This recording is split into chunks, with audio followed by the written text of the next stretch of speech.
And the race is on scramble from pole position. Final countdown, fast to begin, rushing up is Kuya Yani. Moving up by the rally Superstitious.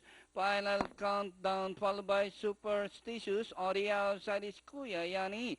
Amazing Face, Fisher Champ, reaching in fifth by the rally Bangge.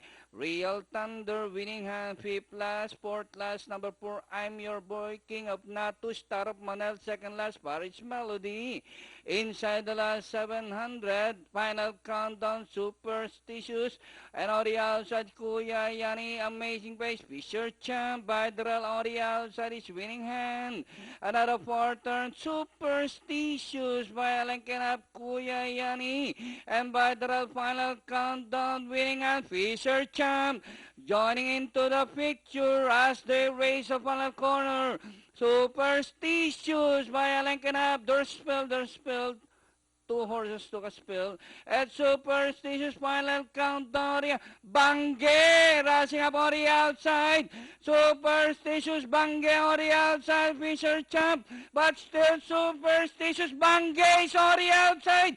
Superstitious Bangge on the outside. But Superstitious winning this race over Bangge. Fisher Champ winning hand. Final countdown is Star of Manel. Number 4, I'm Your Boy. Took a spill. FM Raquel, left unseated, number 4.